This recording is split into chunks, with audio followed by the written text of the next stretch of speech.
노회찬 유시민의 저공비행. 자, 청취자 여러분 안녕하십니까. 저는 통합진보당 유일한 남성 공동대표 유시민입니다. 네, 통합진보당의 대변인 노회찬입니다. 당대표까지 하신 분이 당대표 안 하셨나 하셨잖아요. 예, 했죠. 그 당대표하고 대변인으로 내려온 예가 있나요?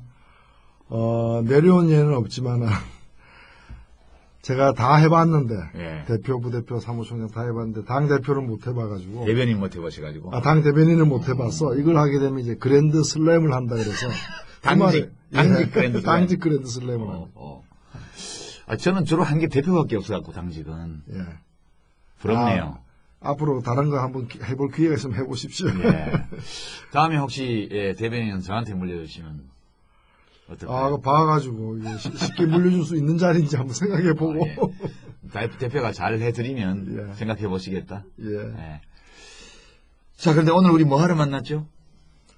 예, 저공비행 해야죠. 저공비행. 야간인데, 야간 저공비행. 그렇죠. 아주 고난이도의 비행이죠. 예, 오늘 우리가 만난 것은 유시민과 노회찬 저공비행 이건데요. 자, 이 비행기를 몰고 어디로 갑니까, 우리? 네, 비행기를 몰고 그분들이 계신 곳으로, 우리 삶의 현장인데 평소에 눈이 안 보이는 곳으로, 우리 눈에는 안 보이는 곳으로 낮게 날아서 엔진 끄고 소리 안 내고 그렇죠. 레이더를 피해서 일종의 환경 비행이라고도 할 수 있죠. 그러면 그분들이라 하면 좀 더 구체적으로 그런 것 같아요. 사람들이 이제 간혹 몇 년에 한 번씩 속았다, 똑같다, 실망이다 이런 얘기들을 많이 하시는데 어찌 보면은 미리 알지 못했다는 얘기인 것이고 눈앞에 보이는 것 말고도 그 뒤에 뭔가가 있다는 거죠. 예를 들면 우리 이명박 대통령 속았다. 근데 이명박 대통령 한 사람에게만 속은 것인가? 그래서 그다음부터 잘 뽑으면 되는 것인가? 아니면 그쪽은 누가 나오든 결국에 그 무언가가 뒤에 있어서 비슷한 결과가 나올 수밖에 없는 것인가? 이런 문제죠. 저는 이명박 대통령은 일종의 월급쟁이 사장이 아닌가? 그러면 이명박 각하를 고용한 그분들? 예. 뒤에 오나가 있다는 거죠. 실질적인 오나가 있는 게 아닌가? 또 그런 힘들이 이 한국 사회를 여기까지 자기들 원하는 방향으로 끌어온 게 아닐까 이렇게 생각합니다. 우리가 오늘 보는 각하와 같은 분을 계속 만들어내는 그분들. 그렇죠. 사실 지금 팟캐스트 방송의 압도적인 1등이 고공비행을 하고 있는 낙검수 아닙니까? 네, 근데 우리가 알기로 낙검수는 2013년 2월 25일까지만 한다는 거예요? 그 얘기 들으셨죠? 예, 들었습니다. 날짜까지 못 들었는데 하여튼 그날까지. 그게 취임식이 하는 날이네요. 예, 그러니까 이제 임기가 바뀌는 날이죠. 그게 각하 헌정 방송인데 예. 왜 더 뒤에 못하냐면 각하께서 라디오를 들을 수 없는 곳으로 들어가 계실 거기 때문에 그때까지만 한다. 이게 당한다는 얘기인가요? 아니 이제 요즘 요새는 법무부 대학에 가면 인터넷이 안 되니까. 근데 라디오 됩니다 요새는. 그래요? 예, TV도 녹화해서 틀어줍니다. 그러면 각하 헌정 방송이 계속 가야 되겠네. 그렇죠. 교도행정을 또 후퇴시키면 또 달라질 수 있죠. 낙검수가 각하에게 바치는 방송이라면 우리는 각하를 만들어낸 그분들께 바치는 방송 아니겠습니까? 그렇죠. 그분들이 관심이 쏟아지지 않으니까 외로웠겠죠. 아무도 봐주지 않으니까. 네. 우리가 저공비행으로 찾아가는 거죠. 네. 그분들의 직업이나 이런 것 일반적으로 불리는 호칭을 좀 열거해 보자면 어떨까요? 글쎄요. 그분들이야 주로 회장님. 회장님. 이런 경우가 제일 많겠죠. 예. 또 영감님. 그렇죠. 옛날로 치면 영감님이죠. 예. 요즘도 그 얘기 듣고 싶어 하는 사람들이 듣기를 좋아하는 젊은 사람들이 있다 그러던데 그쪽 동네에는. 그 회장님 앞에 명예가 붙는 경우도 있겠죠? 있죠. 근데 그런 분들은 보면 되게 명예를 저버린 분들이 많고 또 실질적인 은퇴한 것처럼 보이지만 오히려 실질적으로 일하고 있는 경우가 많죠. 뭐 간혹 휠체어도 타고 있습니다. 아, 예. 휠체어는 검찰에 가실 때 주로 애용하시죠? 예, 혹은 이제 도망갔다가 이제 귀국할 때. 예, 귀국할 때. 아하. 예. 네, 우리 노회찬 대변인께서는 그분들을 잘못 건드렸다가 지금 굉장히 좀 어려우신 거죠? 2005년 8월 18일 안기부 엑스파일에서 명절 때 삼성의 떡값 전달 대상으로 거론됐던 전현직 검찰 고위 간부 7명의 명단과 그 액수가 노회찬 의원에 의해 공개됐습니다. 민주노동당 노회찬 의원은 국회 법사위원회에서 예. 그냥 뭐 건드렸다기보다는 좀 만졌죠. 어떤 분들을 만지셨어요? 저도 그때가 제 17대 국회 예. 법사위에 있을 때 2005년도죠. 그때 이제 안기부 엑스파일이라고 해가지고 우리나라 이제 센 사람들 예. 경제 권력 재벌 있죠. 정치 권력 그럼 뭐 대통령 후보 뭐 이런 분들이죠. 국회의원 그다음에 이제 뭐 고위 검찰 그다음에 뭐 언론사의 또 주요 간부 그래서 우리나라에서 이른바 힘 좀 있다는 그분들이 다 이렇게 출연한 예. 엑스파일. 종합 브라이어티 쇼. 그렇죠. 그 엑스파일의 일부를 우리 국민들도 아셔야 될 것 같아서 예. 얘기했다가 이제 사연이 굉장히 긴 사연이 돼서 예. 오늘날까지 지금 이제 예. 대법원의 네버 엔딩 제3고, 스토리로 가고 네버 엔딩 있습니다. 스토리로 스토리, 예. 지금 두 번째로 선고 예. 이제 대법원의 제3고를 하셨는데 결국 그게 지금 돌이켜보면 삼성그룹의 2인자라고 일컬어지는 이학수 씨하고 네. 그 다음에 우리나라 뭐 첫 번째, 두 번째 다루는 언론사 중앙일보 회장 홍석현 씨. 홍석현 회장, 예. 예. 두 사람이 이렇게 대화를 나눈 대화록이죠. 예, 그 대화록에 많은 인물들이 등장하죠. 많이 등장하죠. 예. 예. 정치인도 많이 등장하고. 1997년도 예. 1년 정도에 걸친 대화를 예. 식당에서 주로인은 아무도 없는 두 사람만 있는 자리에서 나눈 대화를 안기부가 녹음해가지고. 그렇죠. 원래. 예, 안기부가 간첩 잡아야 되는데 근데 안기부 녹음 파일은 어떻게 유출됐어요, 그게? 그 안기부에서 예. 그걸 공식적으로 업무상 녹음한 게 아니고 예. 비공식적으로 몰래 이렇게 남을 그 염탐하려고 예. 안기부가 그런 일을 많이 했나 봐요. 그러니까 불법 도청을 한 불법 거죠. 도청을 한 뒤에 그걸 또 이제 좀 팔아먹으려고 좀 시도를 하다가 잘 이렇게 협상이 안 되니까 보관하고 있던 그 중에 일부가 일종의 샘플처럼 여기저기 팔러 다니는 와중에 견본이 없어진 거죠. 아하. 그러면서 시중에 유출된 겁니다. 그래서 세 개의 엑스파일이 유출됐는데 나중에 그 불법 도청한 전 안기부 직원을 잡아서 예. 집을 뒤져보니까 274개 다 나왔죠. 다 있는 거죠. 그게 지금 어디 있습니까? 그게 지금 서울중앙지검 예. 캐비넷에 있습니다. 그럼 우리 정권을 바꾸면 꺼낼 수 있을까요? 꺼낼 수 있죠. 그럼 국회만 바꿔도 꺼낼 수 있습니다. 그렇습니까? 국회 의결로. 네.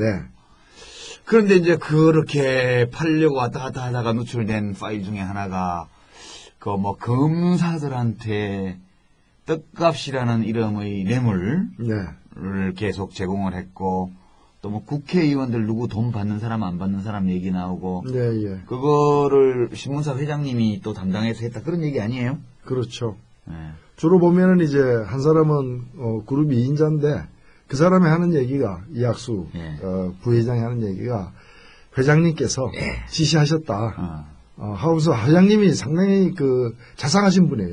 철저하게 예. 자상하시고 꼼꼼하시고. 예, 굉장히 구체적으로 얘기를 합니다. 예. 누구는 지금 일단 뭐 예를 들면 5개를 주고 예. 주로 기본이 억이더라고요. 예. 5개를 주고 전당대 레이스에 들어가면은 10개를 더 주고 그때 그다음에 한 개가 전당대를 억이죠. 예.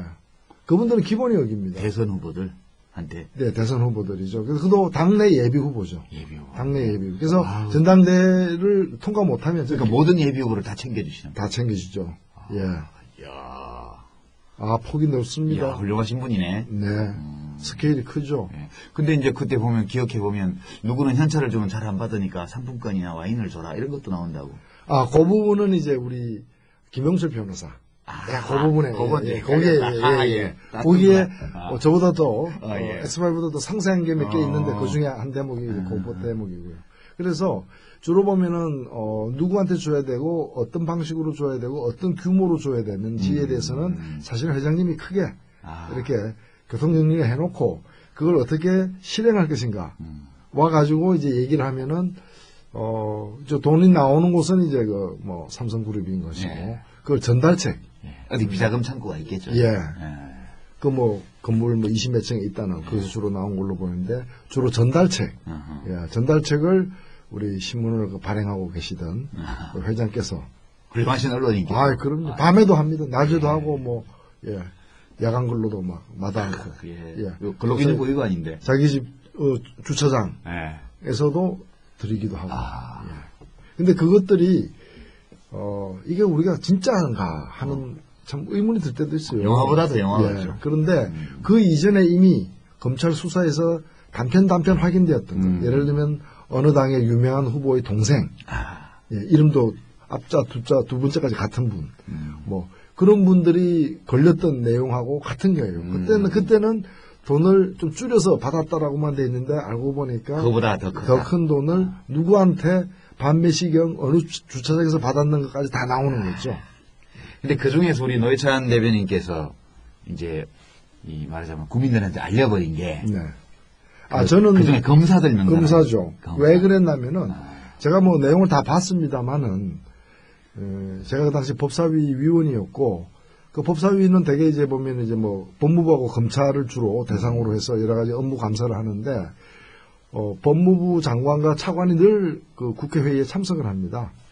그래서 검찰 이름이 들어왔길래 또 그중에 현직 법무부 차관도 있고 현직 고등검찰장도 있고 이게 사실인지 확인해야 되고 이 정도 나왔다면 내부에서 조사나 수사를 해야 되는 게 아니냐를 촉구하기 위해서 김상현은 거기에 들어있으면 500 정도 주시면은 같이 만나거든요. 힘들 때마다 받는 기본 떡값 이외에 홍석현이 따로 500만 원을 전달하겠다라고 되어 있는데 이 적지 않은 액수인데 이거 받았는지 여기서 한번 밝혀주시죠. 하여튼 저는 받은 사실이 없습니다. 안기부 도청으로 드러난 삼성그룹 불법 로비 의혹 한 대상자로 거론됐던 김상희 법무차관이 오늘 사의를 표명했습니다.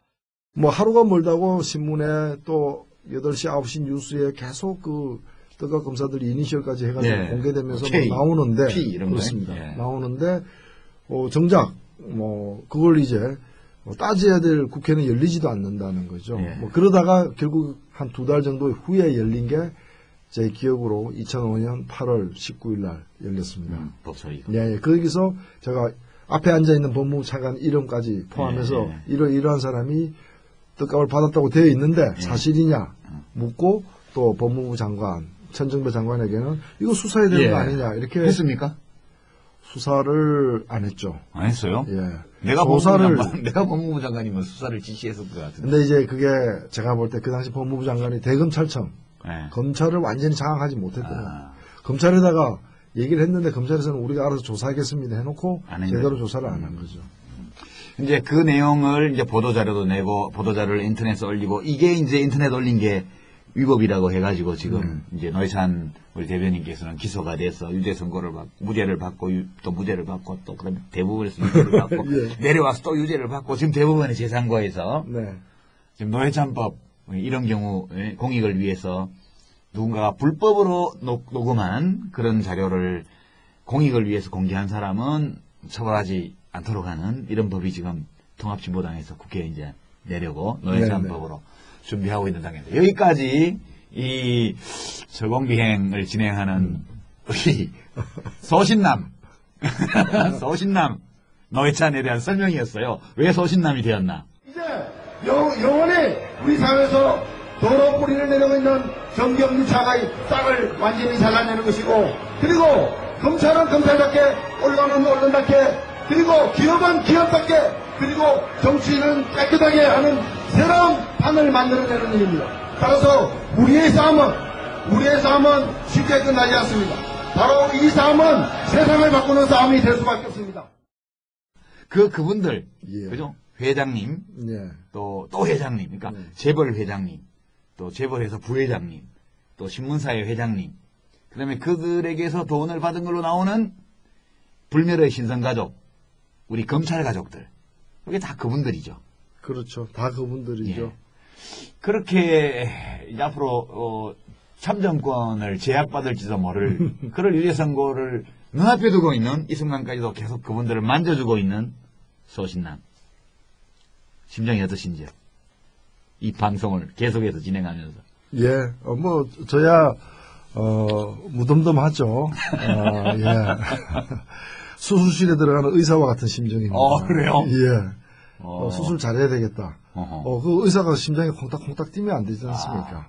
예.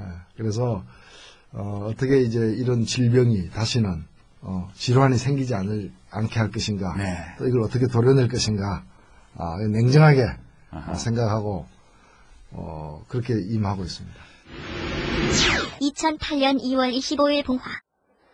제가 노무현식 정치를 얘기했는데 자기는 그렇게 생각하는지 안 하는지 모르지만 내가 보기엔 노무현 과에 속하는 정치인이 하나 있습니다. 내가 참 좋아하는 정치인인데 좀 자리가 적절하고 안 하고 다 떠나서 제가 꼭 소개를 한번 하고 싶습니다. 괜찮겠습니까?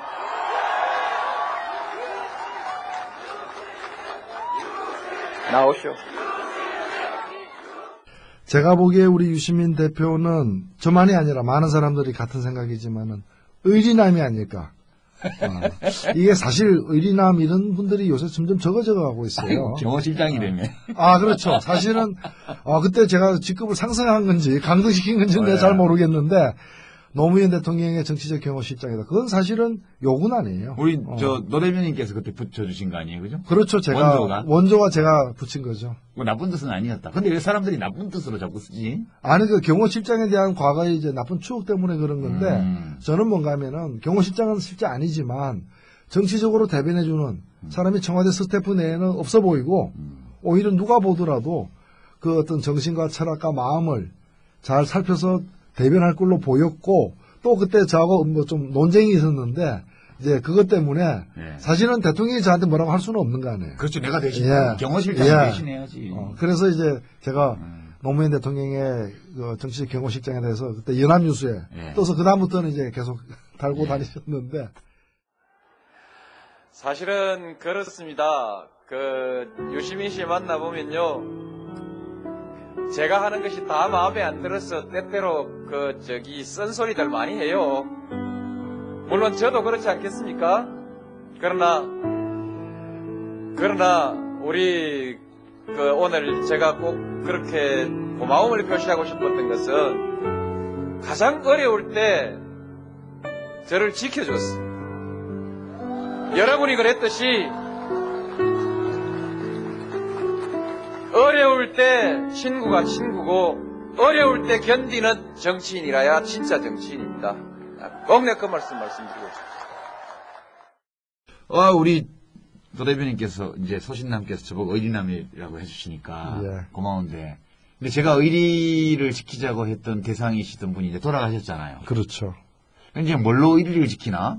뭐 누가 그분 욕하면 같이 싸워서 의리를 지켰는데 이제 욕하는 사람도 없잖아요. 그런 고민이 좀 있어요. 거기에만 머물러 있기도 좀 그렇죠. 이제는 한 걸음 더 나아가야 오히려 그 정신을 더 지킬 수 있는 거죠. 그래서 제가 생각을 해봤는데요. 우리 이 소신남하고 좀 통하는 대목이 있는 것 같아요. 우리 노무현 대통령에 대해서는 이제 긍정적인 또는 부정적인 평가가 다양하게 있습니다. 사람마다 다르게 할 수 있는데 제 생각에는 그 뜻을 다 이루지는 못하셨지만 우리 대한민국 헌법 위에 군림하는 부당한 특권 원칙을 짓밟고 상식을 무시하고 그렇게 하는 어떤 세력들에 대해서 굉장히 싸우셨던 것 같아요. 조중동이라고 일컬어지는 보수 언론. 부당한 질서를 바꾸려고 노력을 했고 정치인들이 부당한 특권도 없애려고 노력을 했고 지역구도라는 이런 이상한 정치적인 질서와도 싸웠고 하여튼 저는 제가 예전에 의리를 지키려고 했던 분이 떠나가고 안 계신 마당에서 그 헌법 위에 군림하고 각하를 끊임없이 만들어내는 이 기득권 복합체, 부당한 특권의 종합, 이거하고 싸우는 일을 계속하는 게 의리 지키는 길 아닌가? 그런 생각 좀 듭니다. 이제 노무현 대통령은 계시지 않습니다. 그러나 노무현 대통령이 실패했거나 포기했다고 말하지 맙시다. 그분이 쓰러졌던 바로 그 자리에서 우리가 새롭게 시작하면 되지 않겠습니까? 모두가 참여정부의 자산을 상속받겠다는 데 대해서 우리는 아무 불만이 없습니다. 누구도 참여정부의 부채를 승계하지 않으려 하는 데 대해서도 아무 불만이 없습니다. 그 부채는 우리가 갚을 것이기 때문입니다.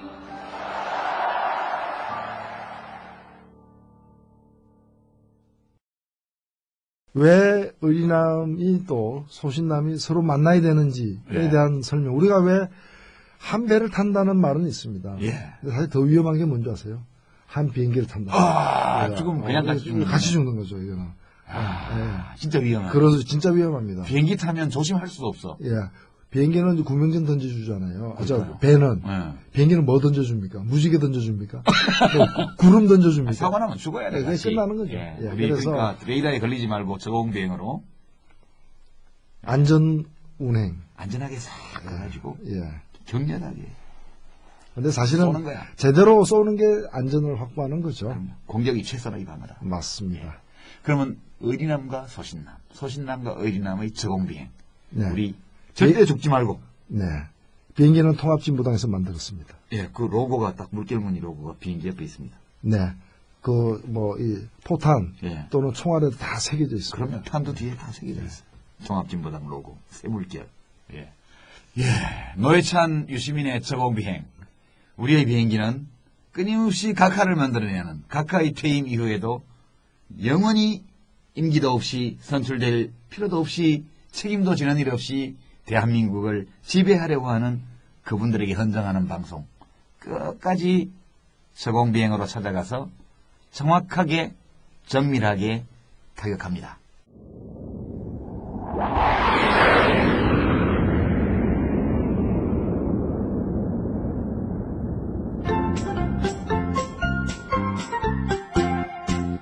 떴다 비행기 날아라 날아라 높이 높이 날아라 우리 비행기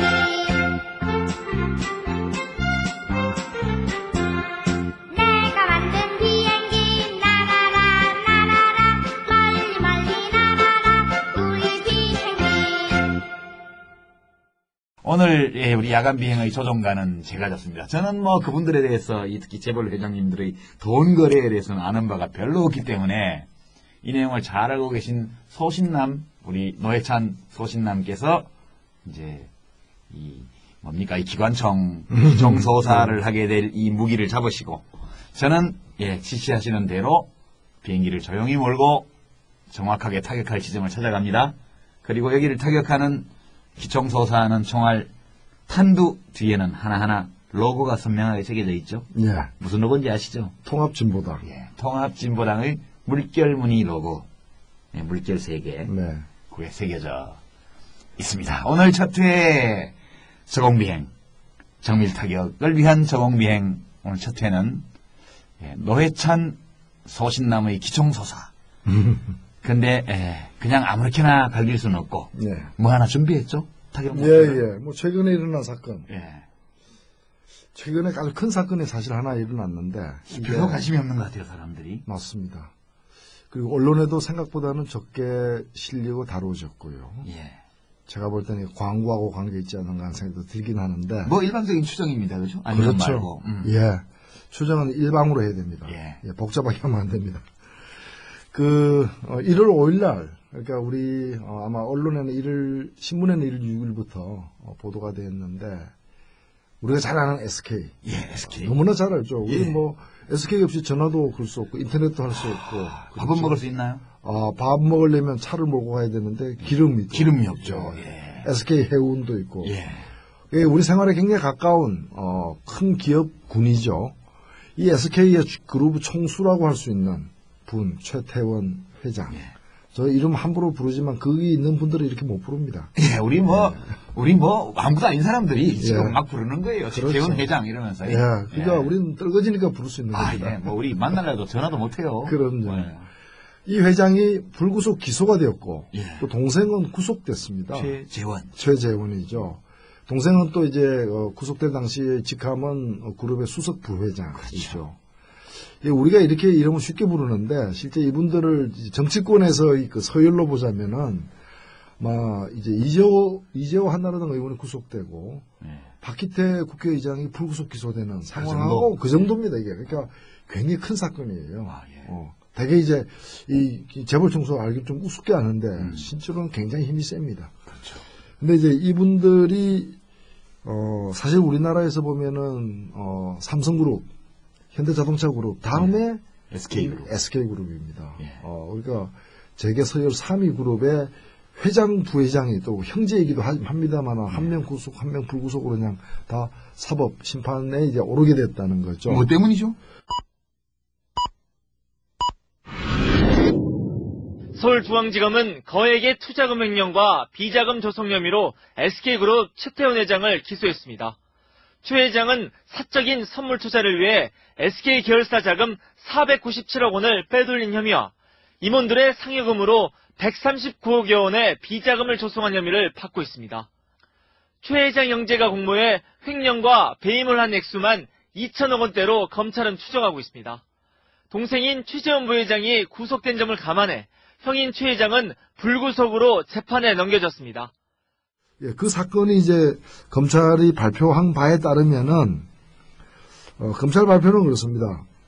이분들이 회사 공금을 횡령해가지고 횡령한 목적은 개인의 이익을 자기 개인 돈주머니 좀 챙기려고. 그래서 회사 공금을 2천억 이상. 2천억. 예, 횡령해가지고 그걸로 이렇게 선물 투자라는, 선물 옵션 투자라는 일종의 굉장히 도박성이 센. 그래서 이럴 수도 있지만 따면 또 돈 많이 버는. 이건 뭐 사실은 공금 빼서 도박했다 이겁니다. 그렇죠. 예, 그래서 강원랜드 가는 거나 비슷한 거죠. 거죠. 예. 돈 따면은 이제 횡령한 돈 메꿔놓고 나머지 자기 챙기겠다라고 딴 사람도 아닌 그룹 회장과 부회장이 이걸 갖다가 공모해서 몇 년 동안 한 겁니다. 그것이 아주 우연한 계기를 통해서 몇 군데 갑자기 몇 군데서 이렇게 우연하게 예를 들면은 김준홍이라는 사람이 있는데 이 사람도 SK 옛날 상무 출신이에요. 근데 이분이 그 글로벅스라는 어떤 주가 조작 사건에 이제 연루됐어요. 그래서 뭐 한 2달 만에 100억 이상 이렇게 이 챙겨 먹는 주가 조작을 한 거예요. 그 피해자들이 지금 아직도 소액주주들이 지금 피해자들이 소송 걸고 있습니다.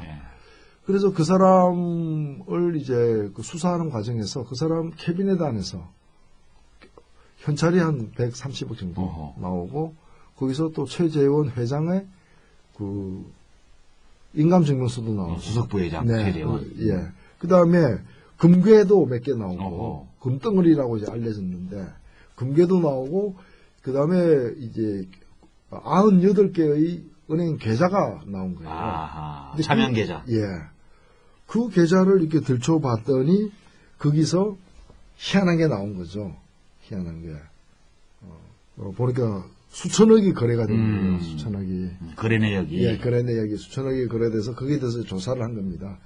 조사를 했는데, 조사한 결과, 이제 1월 5일날 서울지검에서 이제 발표한 거 보면은, 한 2,800억 정도의 회사 돈을 횡령을 했다.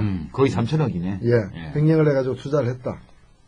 투자를 해가지고, 이제 그게 이제 횡령도 있고요. 거기 이제 몇 가지 수법이 있어요. 근데 이제. 그럼 다 복잡하니까. 그러니까 회사 돈을 이런저런 방법으로 3천억 원 가까이 빼갔다 해도 돼가. 빼갔다. 근데 이상하네. 아니, 근데 우리 노회찬 대변인하고 저 형제가 아니랐어요. 둘이서 작전을 짜고 은행을 틀었어. 3천억을 틀었어. 잡혔어. 그러면 동생은 구속하고 형은 불구속하나? 아니죠. 우리 그런 거 있잖아요. 형제 간첩단 사건. 그렇지, 다 구속이지.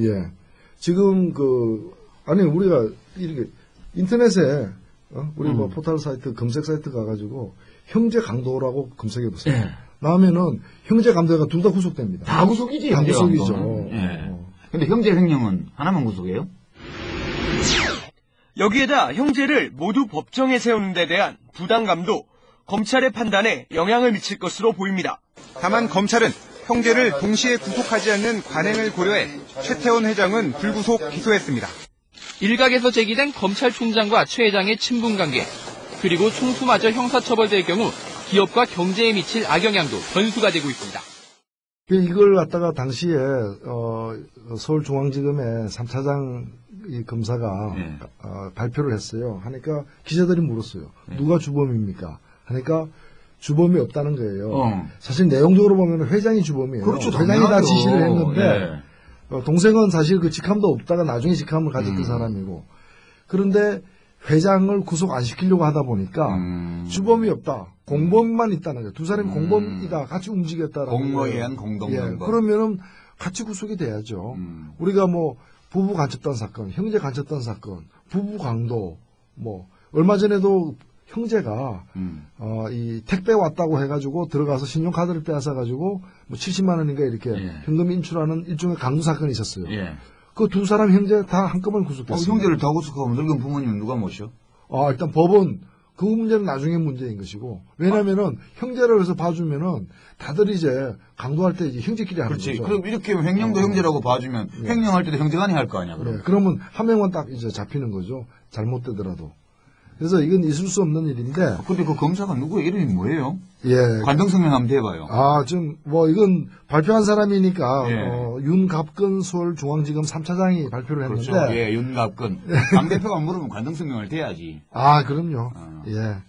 그런데 지금 사실은 여기 보면은 몇 가지 우리가 짚을 대목이 있어요. 고전에요. 우리 이제 본론으로 어떻게 돈을 해먹었나 이거 들어가기 전에요. 최태원 회장이 뭐 하여튼 이번에는 구속이 안 됐지만 그 전에 구속된 적이 있죠. 그러니까요. 그거부터가 문제인데, 그게 이제 사실은 2003년도에 2003년 초에 이 사람이 조태원 회장의 지시에 따라서 여러 간부들이 공모해가지고 1조 6천억 정도에 해당되는 분식회계를 해가지고 거기서 또 돈을 횡령해서 이런 투자를 한 겁니다. 이게 재범 아니에요? 재범이죠. 재범인데 어떻게 또 불구속이야? 그러니까 문제죠. 그리고 이것이 2008년도 우리 위대하신 각하께서 8.15 때 사면을 했어요.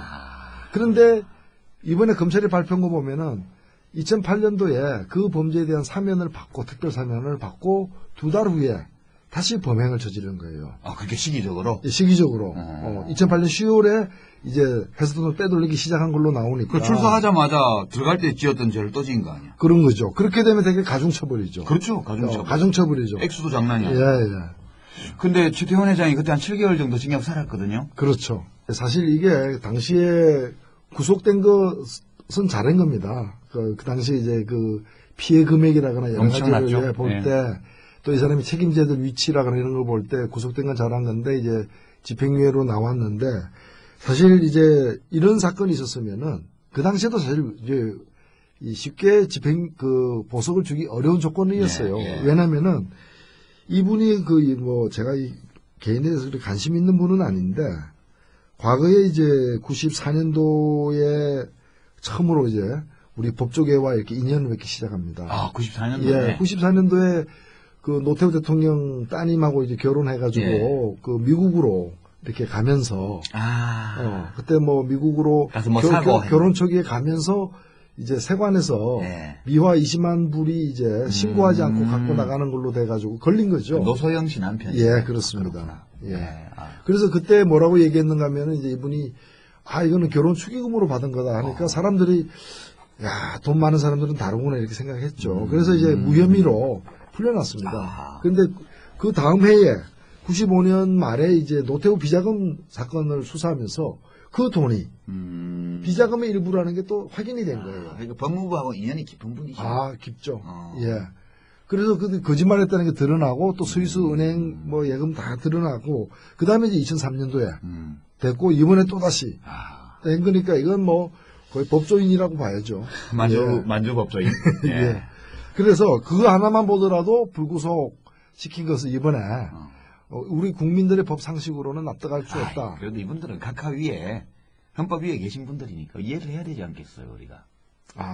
뭐 이해는 안 하지만은 이해하기 쉽진 않지만은 이런 현실이 많은 건 또한 사실이죠. 처음은 아니죠. 우리 조은병은 바로 이런 분들을 찾아갑니다. 그죠? 그렇습니다. 또 하나 의혹이 있어요. 그건 뭐냐면은 검찰이 다 밝혔느냐의 문제입니다. 이번 사건. 이번 사건이죠. 왜냐면은 이번 사건 과정에서 이상한 인물이 하나 등장을 하는데 김원홍이라는 분이에요. 김원홍. 예, 이분은 한때 과거에는 이제 증권맨 아주 능력 있는 증권맨이었는데 그 후에 이제 이 역술 이런 데 심취해가지고 역술인으로 가끔 뭐 정권맨이 이런 분의 신이 내리면 역술인으로 예. 가기도 하죠. 아, 예. 이분이 정형적인 그런 케이스인데 그래서 거의 이제 예감으로다가 찍고 뭐 이러는 분이에요. 뭘 사라. 1년 후에 대박 난다 이런 거. 예. 그리고 뭐 소문입니다만은 이분 덕분에 이제 우리 최태원 회장 그 형제들이 꽤 한때 재미도 봤다 그래요. 재미도 봤다. 근데 사실은 이분들이 2003년도 그 1조 6천억 분식 회계로 해가지고 뭐 수천억도 이렇게 그 잘못 투자해가지고 날려먹을 때도 투자 자문했다는 거거든요. 그러니까 재벌 회장님들은 역술인의 자문을 받아서 투자를 하시는군요. 예, 우리나라 이 재벌들이 그쪽하고 좀 많이 가깝습니다. 학술적 연구의 대상입니다. 아, 그렇죠. 이거는 뭐 역사학 쪽에서도 좀 관심을 가져야 되고 문화 인류학의 접근도 좀 필요하다 보는데 그 CJ라고 있죠, CJ. 예, CJ. 그 역삼동에 사옥이 있죠. 예. 그걸 역술인이 그 위치를 잡아줬어요. 아니 뭐 집 짓는 위치 정도 역술인 얘기 그리고 듣는데요. 심지어는 전국 그 CGV 극장 있죠. 예. 그 전국에 있는 극장 60개 내지 70개를 그 어떤 분이 제 이름은 압니다. 그분 이름까지 아는데 그분이 이 잡아줬다 그래요. 뭐 김은 종각 그런 것도 아무데나 하나 다 장사 잘 되게 돼 있어요. 예. 그런데 선물 투자하는데 그 얘기를 듣고 해요? 아, 그렇죠. 예. 때로는 이제 이런 회사의 자금을 또 상호저축은행 등에 또 예금을 해가지고 그걸 담보로 해서 또 대출을 돈을 받고 빌리고. 뭐 그런 다양한 방법을 하는데 그 중에 좀 제일 재밌는 방법, 사실은 제일 고전적인 방법인데 최 회장은 이와 별도로 지난 2005년부터 5년간 일부 임원들에게 성과급을 과다 지급한 뒤 돌려받는 방법으로 비자금 139억 원을 조성해 개인 경비로 쓴 혐의도 받고 있습니다. SK 회사 임원들에게 상여금을 특별 상여금을 주면서 좀 5억을 주기로 했다면은 6억을 준다거나 1억을 주기로 했다면 2억을 준다거나 이렇게 주는 겁니다. 예. 줘놓고 그 다음에 본인에게 내가 더 많이 준 거 알지? 예, 압니다. 그럼 더 많이 준 거는 뱉어. 그래서 딴 데로 이렇게 송금하게 만드는 거예요. 그래서 그 돈을 모았는데 야, 꼼꼼하다. 예, 그래서 다시 가져갑니다. 야. 좀 치사하지만은 근데 액수가 커요. 139억. 오야. 예, 그걸 어디다 썼느냐? 그거는 투자하는데 안 썼어요. 그거는 생활비로 썼어요. 돈이 없었나 보다. 그러니까 제가 볼 때 생활고가 두 가지가 있어요. 예. 생활 때문에 고통스러운 생활고가 있고 생활비 엄청 많이 드는 생활고. 이분들이 139억을 생활비로 쓰려면 힘들었을 거예요. 왜요? 한 드럼에 200만 원 하는 굴비 먹고 그렇잖아요. 잠깐 가서 술 한잔 먹으면 1000만 원 나오는 집 가서 먹고 그러면 힘들죠, 살기가. 그래도 이 정도 이렇게 안 하면. 139억 쓰려면 쉽지 않아요. 예, 우리로서는 그분들의 생활고를 잘 이해하기 어렵습니다만 여하튼 생활고가 있다고 우리가 인정을 해야 되겠네요. 그렇죠. 130 몇 억 원, 9억 원을 이렇게 생활비로 착복을 하는. 이런 걸 보면 대표이사 회장의 그 연봉을 올려야 되겠다는 생각도 많이 듭니다. 자, 그럼 이렇게 돈을 모았는데요. 네. 그 김원홍이라는 역술인, 정권맨 출신의 역술인이 뭘 찍어서 그걸 샀다고 그랬잖아요. 예. 그럼 뭘 산 거예요, 도대체 선물시장에서? 그거 밝혀져 있습니까? 선물시장에서는 여러 가지 주로 해외보다는 국내에서 아직 덜 밝혀져 있는데 국내에서 여러 가지 파생 상품들. 그러니까 사실은 미국에서 그게 지금 2008년도부터 사고가 나가지고 그런 일을 한 사람들은 엄청나게 혼나고 망하고 하던 그 일을 이 용감한 두 형제가 그 금융 파생 상품을 사기 시작을 한 겁니다. 이건 완전히 코미디 프로 생각. 코미디입니다, 이건 완전히. 뒷북을 올려라 하는 그 코미디가 생각이 나네. 그러니까 이분들이 보니까 범행은 2008년 10월부터 시작됐는데 그 이전에는 뭐 했느냐? 가만히 얌전히 있었느냐?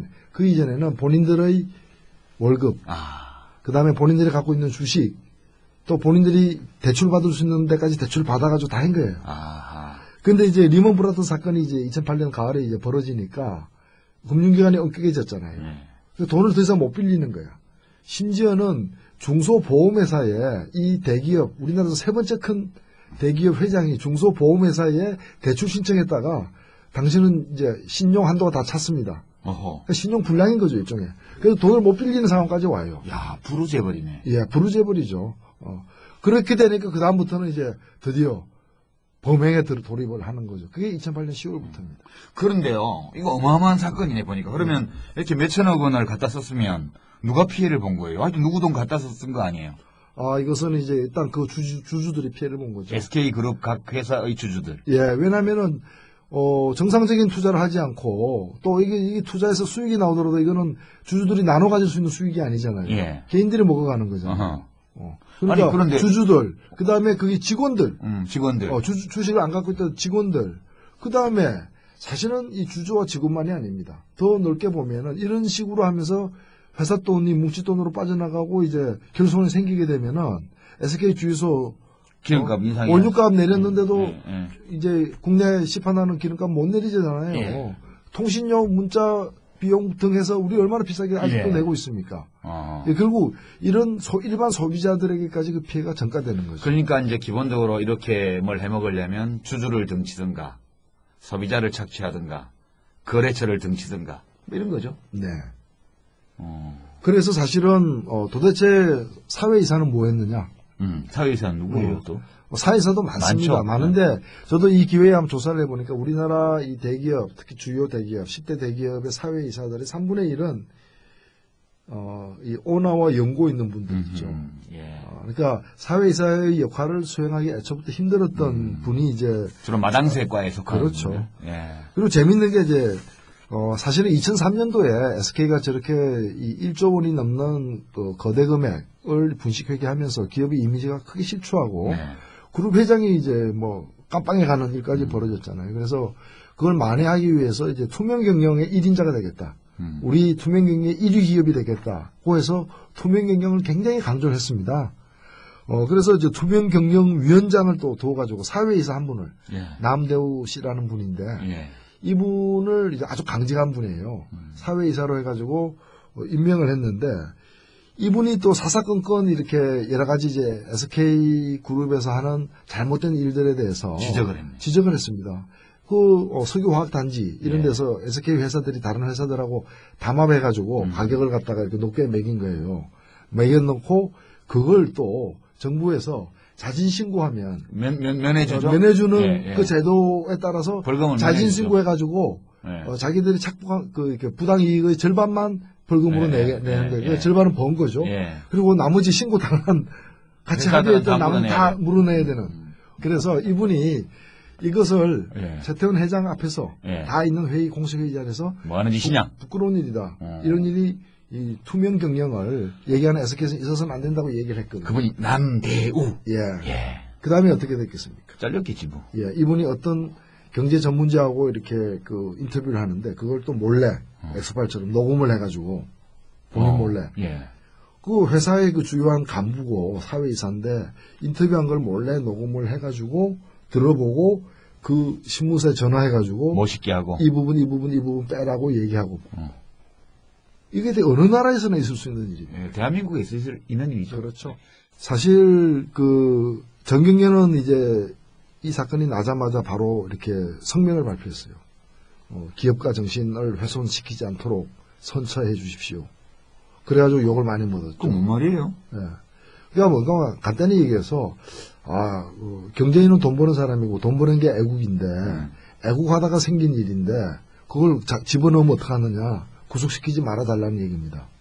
아니 횡령해서 선물 투자해서 날렸다며. 그런데 그러나 그는 이 경제 보국, 경제로서 이 나라의 은혜를 갚는 과정에서 생겨난 피치 못할 부상사였다는 게 그쪽의 주장인데. 그러니까 최 회장 형제는 우리 그분들의 일원이다. 건들지 마라. 사실 그 전국 경제인 연합회라고 돼 있지만은 제가 볼 때는 전국 경제사법연합회입니다. 그게 줄이면 이제 정경련이죠. 왜냐하면 애초에 그게 어디서 생겼느냐. 전국 경제인 연합회가 아니고 전국 경제범죄인 연합회. 경제사법연합회. 사법연합회. 그게 실제로 보면 역대 회장 중에 그런 그 들락날락거린 분들이 굉장히 많습니다. 아니 그뿐만 아니라 연원도 그렇잖아요. 박정희 대통령이 쿠데타에 이렇게 해가지고 부정숙지한 사람들 싹 잡아넣었잖아. 그 풀려나기 위해서 만든 게 정경련 아니에요? 그렇죠. 그러니까 예를 들면 이제 뭐 서방파다거나 신상사파라거나 이런 양언이파 이런 사람들이 모여가지고 이제 자율정화위원회 같은 거 만들어서 이렇게 동네 청소 몇 번 하고 도로에다 큰 도로에다가 착하게 살자 쪼아가지고 비석 세우고. 예, 세우고 뭐 그런 거죠.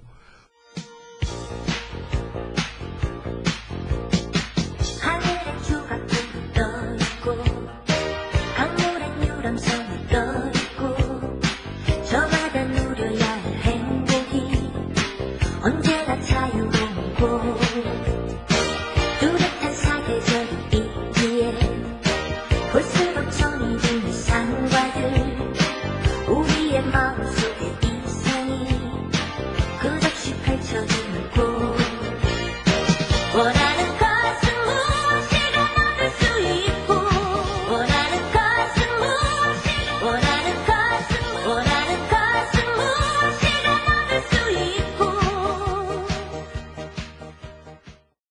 여기 보면은 이 사건이 이제 작년 4월 달에 이렇게 인지가 되고 수사가 되면서 6월 달에는 이제 이미 구속할 사람이 이제 생겨나면서 그 출국 금지까지 이제 시켜요.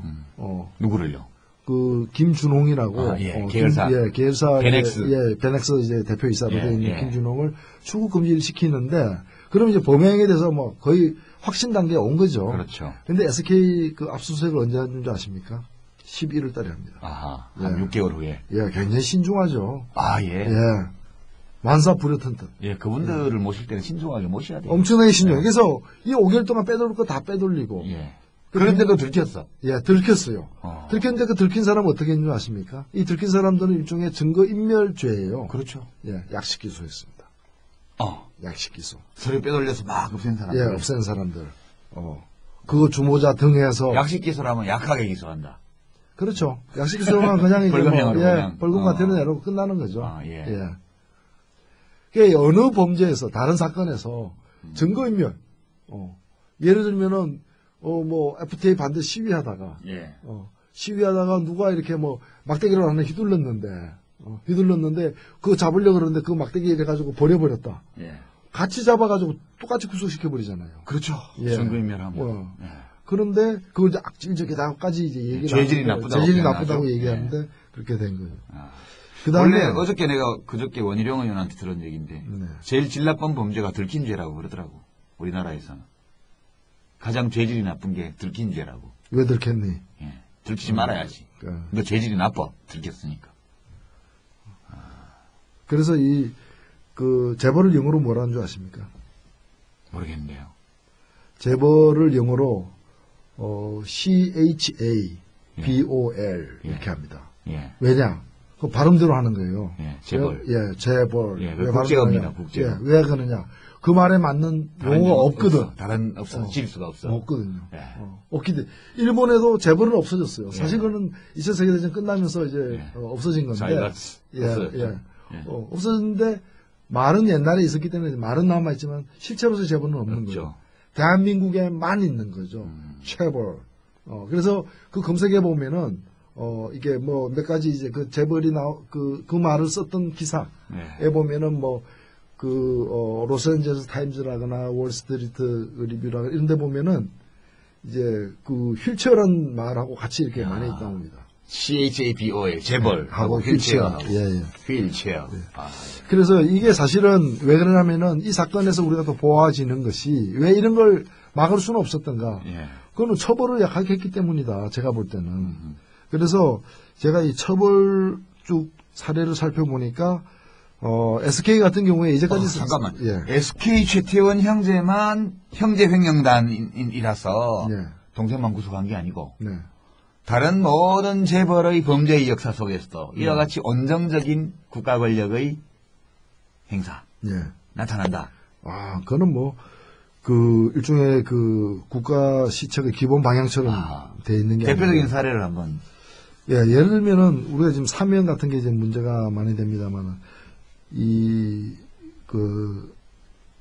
특별 사면을 받았는데 다시 범죄를 저질렀다. 이거 참 사실 악질적이지 않습니까? 특별히 처벌해야죠. 여기에 해당되는 사람이 근데 한두 명이 아니에요. 대한항공의 대표였던 그 조양호 대표이사, 뭐 동부그룹의 김준기, 한국화약의 김승현, 현대자동차 부회장 김동진, 대우자동차 김우중, 이 SK 최태원, 그 다음에 삼성그룹의 이건희 회장. 예. 이런 분들이 전부 다 특별사면 후에 한 번 더 범죄를 저질러서 문제가 됐던 분들. 그리고 특별사면 2번 받은 사람들. 이거 쉽지 않습니다. 아, 그래요? 2번 아, 받았어요? 이거는 뭐 제가 볼 때는 금메달 3번 받은 것보다 훨씬 힘든. 그럼요. 올림픽 3연패보다 더 힘들죠. 예. 여기도 보면은 뭐 우리 이건희 존경하는 회장님부터 시작해서 정태수, 김우중, 최원석 이분들 다 특별사면만 2번 받은. 예. 3번 이상은 없어요? 이제 3번 이제 세워 나가겠죠. 앞으로 이제 이 근데 상황이 앞으로 바뀌지 절대 않는다면 3번 동종범죄로 특별 사면 받는 재벌 총수가 나오지 않도록 하는 게 우리 저공비행의 목표 아닌가요? 그렇습니다. 사실 죄가 있으면 벌을 받아야 됩니다. 그 죄와 벌이라고 이만 책도 있잖아요. 예, 그래서 그 줄여가서 이제 죄벌을 죄벌이라고 또 부른 죄벌. 사람도 있습니다. 예. 있는데 중국집 종업원이 음식 대금 77만 원을 가정 형편 때문에 조금씩 이렇게 착복을 해가지고 야금야금. 예, 야금야금 했습니다. 77만 원. 그분에게 우리 재판부 엄격하죠. 징역 10월. 10월. 예, 그래서 실형으로. 실형으로 살았습니다. 예, 살았습니다.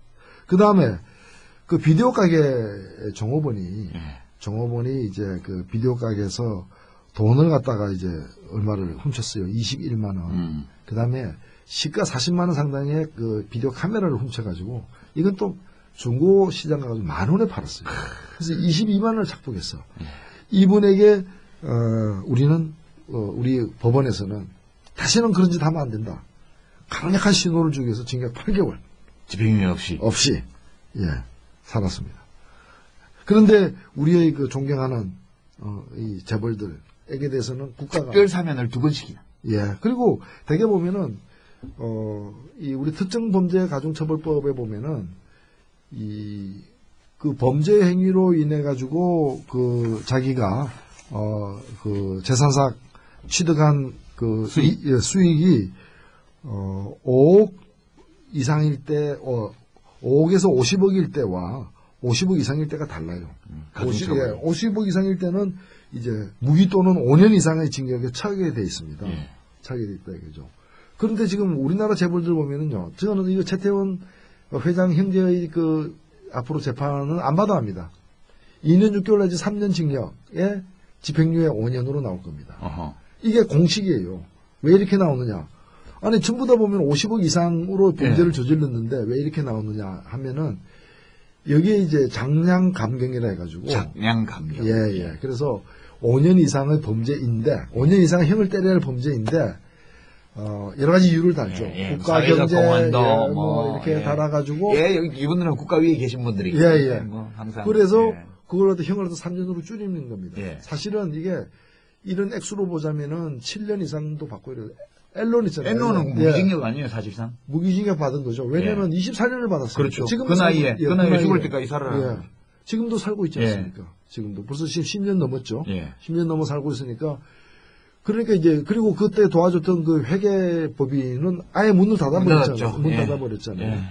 근데 우리나라 같은 경우에는 이런 분들에게 7년 이상 가야 되는데, 액수로 보면은, 7년 이상 가면은 집행유예를 못 때려요. 그렇죠. 5년 이상이면 보통 못 때리죠. 그래 되니까 3년으로 해가지고 5년 때리고 그것도 몇 달 있다가 보석으로 그리고 2심에서는 집행유예로 하고 그리고 몇 달 있다가 또 특별사면. 이런 분들을 가리켜서 어떤 용어로 이런 분들을 가리켜야 되겠죠? 뭐 그분들 이건 너무 좀 점잖지 않아요? 글쎄요, 뭐 일단은 사람은 아니죠. 신의 경지에. 그렇게 봐야죠. 왜냐하면 우리 법 앞에서 만인은 평등하다 이건데 평등하지 않은 걸로 봐서 지속적으로 만인에 들지 않는다고 봐야죠. 만신. 제가 볼 때는 그 국민이 아닐 수도 있어요. 왜냐면 뭡니까? 국민이라면 헌법과 법률의 적용을 받아야 되는데. 자, 우리 대한민국 있잖아요. 대한민국 헌법 제11조 아시죠? 대한민국 헌법 제11조 제1항 모든 국민은 성별, 연령, 사회적 신분, 기타 등등으로 인해 차별받지 아니하며 만인은 법 앞에 평등하다. 이게 정확치는 않지만 11조 1항이고요. 그 2항 아시죠? 사회적 특수계급은 인정되지 아니한다. 그렇죠. 사회적 특수계급을 창설해서는 아니 된다 이렇게 돼 있습니다. 그렇죠. 근데 이거 특수계급 아니에요? 그러니까 이제 만인은 법 앞에 평등한데 이분들은 만인에 포함이 안 되죠. 10,000명에 포함되죠. 10,000명에? 그러니까 대한민국에서 법 앞에 만인이 평등한 게 아니라 만 명만 평등한 거죠. 자기들끼리만. 극히 일부 사람들만 법 앞에서 온갖 혜택을 다 누리는. 사실은 법 바깥에 있는 거죠. 10,000명씩이나 돼요? 저는 10,000명은 된다고 봅니다. 왜냐하면 그 이제 식솔들이 있으니까. 대행적 소비자들까지 포함해서. 그렇죠. 그래서 그분들 보면은 뭐 그런 거죠. 제가 심지어는 뭐까지 받는가 하면은 한나라당 차떼기 사건 아시죠? 그때 이제 그 배달 사고로다가 또 중간에서 10억씩 떼먹고 한 분들. 이게 뭐 쇼핑백 하나씩 들고 박스 하나씩. 그분들 재판할 때 보니까 이분들을 갖다가 이제 그 집행유예로 내보내면서 국회의원을 3번씩 역임하고. 사회적 공헌이 크고. 그래서 제가 그 당시에 이제 그 법원장에게 국정감사에 제가 물었습니다. 국회의원을 3번씩 한 사람이라면 한 번도 안 한 사람보다 훨씬 이런 일을 하면 안 된다는 걸 더 잘 아는 사람이니까 가중처벌해야 되는 거 아니냐. 그 다음에 변호사 해가지고 평생 돈 번 사람에게 평생을 갖다가 법조로서 이 사회를 위해서 이바지하고. 그래서 제가 그러면. 불멸의 신선가족. 그렇죠. 법조 3년. 그럼 우리가 이제 농사 짓는 분이 무슨 어떤 범죄를 하나 저질렀다. 그러면 평생 우리 국민들의 식량을. 그렇죠. 그렇죠. 생명을 유지하는 생명을 유지하는데 귀한 공로로. 거기다 논을 유지해서 환경보호까지. 그럼. 엄청난 사회적 기여를 평생 연장 근로를 가리지 않고 주말에도 휴일 근로를 하면서 했던 노동자들 산재를 무릅쓰고 파업해서 좀 불법 파업해서 기물 손괴 좀 했더라도 국가 경제 발전에서 이바지한 공로로 형을 깎아줘야죠. 그럼 형을 안 깎아줄 사람이 없네. 없죠. 근데 실제로 어떻게 되느냐? 실제로 보면은 아까도 말씀드렸지만은 무슨 77만 원 훔쳤더니 10개월이다. 그런데 770억 횡령하면은 이거는 집행유예. 불구속 집행유예다. 이렇게 된다면은 1년 안에 사면이죠. 그러면 그런 재판이 우리에게 뭘 가르쳐 주느냐? 100억 이하로 훔치면 안 된다. 훔치려면 100억 이상. 100억 이상 해야 된다. 거짓말을 하거나 사기를 쳐도 크게 쳐라. 크게 쳐야 된다. 그걸 우리에게 가르쳐 주고 있는. 작게 사기치고 작게 훔치다가 들키면 징역 간다. 그렇습니다. 그래서 옛 법원의 법이란 큰 고기만 빠져나가는 촘촘한 그물이다. 그런 말이 있죠. 자, 이제 우리 오늘 SK그룹 최태원 회장 형제 횡령단 이야기를 하다 보니까 사회적 헌법 제11조에 금지해놓은 사회적 특수계급에 해당하는 많은 분들의 얘기가 나왔습니다. 언론사 사주라든가 검사들이라든가 또는 기타 등등. 그러니까 청와대, 판사, 검사, 국세청 이런 사람들이 우리 사회에서 보면 굉장한 엘리트들이고 그리고 권력을 누리고 있는 분들인데 이런 사람들이 국가를 위해서 봉사한다기보다는 자기들의 권력을 극대화하는데 연계돼서 커넥션처럼 돼 있다는 거죠. 더 큰 범죄를 공모하고 도와주는 기득권 복합체. 그래서 저는 여기서 한 가지만 더 이제 마지막으로 말씀드리고 싶은 게 뭔가 하면은 이런 얘기를 듣다 보면은 말은 다 옳은데 그래도 이 세상에는 돈이 최고 아니냐. 그리고 또 돈이라는 게 또 벌려고 하다 보면 또 큰 돈 벌려고 하다 보면 이러저러하게. 그렇죠. 떡 한 장 묻히다 보면 꼴을 묻는다. 그럼요. 그거 그런 식으로 어디 깨끗한 물에 물고기가 노느냐. 이렇게 세상 물정 모르는 얘기 하지 말아라고 할 수 있는데 저는 형을 가볍게 내린 데 대해서 유감이긴 하나 이 최태원 이분이 최태원 회장이 2003년도 그 1조 6천억 분식회계로 유죄 판결을 받을 때 1심 판결문이 있습니다. 제가 그걸 다시 이번에 읽어봤어요. 그 마지막에 이제 몇 구절만. 지금 컴퓨터 아이패드에 지금 딱 담아오셨네. 한번 읽어주시죠. 여기에 이제 판사가 이제 뭐라고 얘기하는가 하면은 부는 이제 부라는 게 이제 돈 같은 거죠. 이제 부는 이를 소유한 자에게 자유와 권한을 부여하는 만큼 엄정한 책임을 요구하는 것이고 그 책임의 질과 양에 비례해서 우리 사회 구성원들에게 자본주의, 시장경제주의, 주식회사 제도에 대한 신뢰를 약속해 주는 바 피고인 최태원은 이 사건 각 범행으로 그가 가진 부에 상응하는 책임을 다하지 못해 그가 디디고 서 있는 자본주의, 시장경제주의, 주식회사 제도에 대한 신뢰를 훼손하였고 이 사건 각 범행의 주도자이자 그 이익의 최종 귀속자이므로 피고인 최태원에 대해서는 그에 상응하는 실형의 선고가 불가피하다.